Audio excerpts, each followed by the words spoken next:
Grief is pain. And anyone that says differently, I challenge that. In my process of kind of going through my grief, I researched a bunch of grief theories. And as I read most of those grief theories, I was like, they don't know.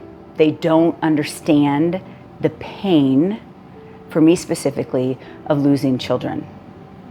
I remember very specifically the acknowledging grief theory, going to acceptance at the end, that somehow I was going to be at a point where I accepted that my child has died. Yes, it is a normal process. Grief is a normal process.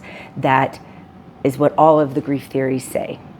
And yes, pain is a part of life. But losing a child feels like torture, not just pain, not just normal pain. And so when I would read these grief theories, I would get angry and feel like even experts in grief don't understand what I'm going through.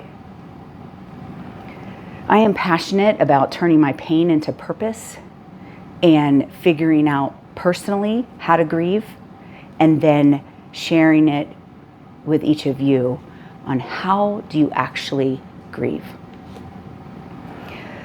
I have lost 3 children over the course of 17 years. And I remember when Johnny died, I did what I think most people do, most mothers do.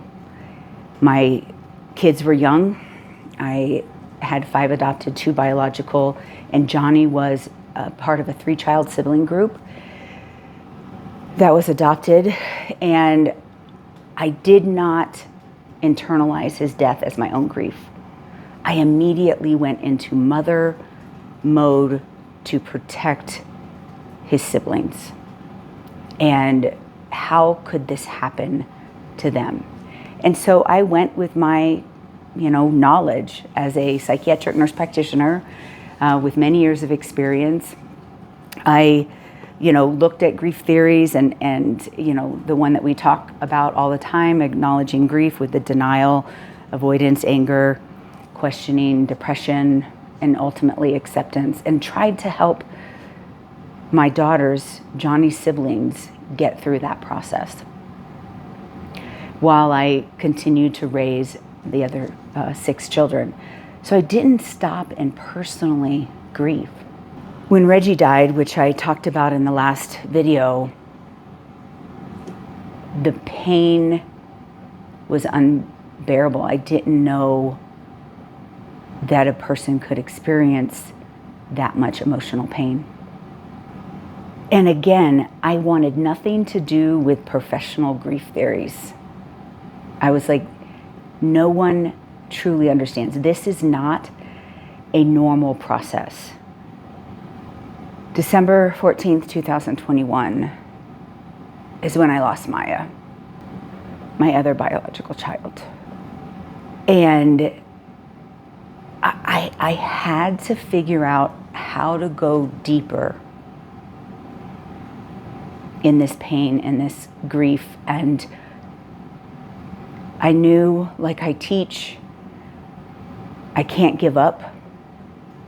I knew that I needed to find purpose. And so I continued to dig deeper and even created this workbook on grief.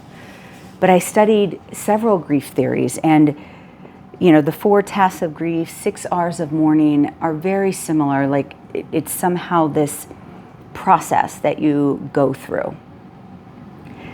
And losing a child will be painful until the day I meet them again. But that doesn't mean that there's not purpose to that I can't actually learn to successfully grieve. So many grieving parents that I talk to feel like their life ended when their child's ended. And I understand that feeling, but there is ways to grieve. And I want you to come up with what works for you. When I did my research, I went into some other grief theories and I'll just tell you the ones that resonated most with me. Grief and attachment. Think about that for a moment. The intensity of your grief has to do with your attachment. And what is literally the strongest attachment is that which you have with your child. And so when I studied that grief theory, it kind of gave me validation to my pain. That grief is pain, and that my pain feels like torture. Another one that I absolutely loved was continuing bonds.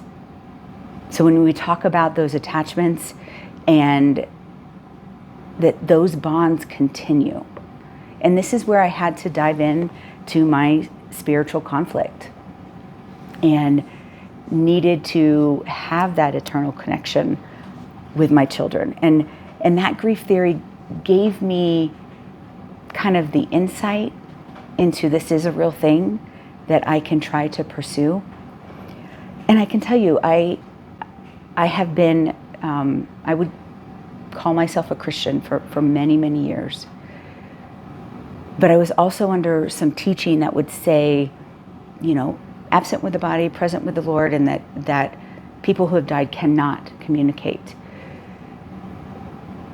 And I after losing my third child, I had to throw those things out and ask God directly. And so studying a theory kind of allowed me to work through some of that spiritual conflict. One that's very scientific, the dual process model of grief, which makes it, shows it in its complicated form rather than kind of a linear process. And so I challenge you as you go through this grieving process that when something triggers you, like looking at a grief theory and it says acceptance, evaluate that trigger. For me, it was like, I am never going to be okay with the fact that my child is dead. My children are dead. I'm never going to be okay with that. I'm going to wrestle with God, and I'm going to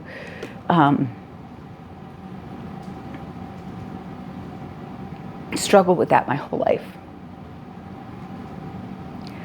But I can get to a point of accepting that this pain is my reality.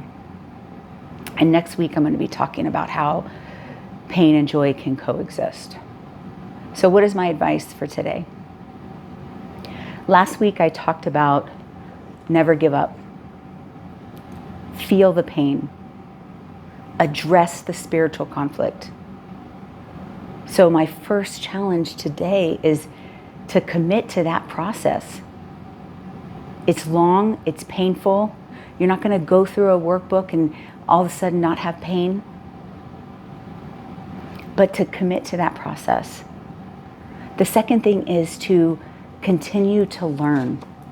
Learn about yourself. Learn what works for other people.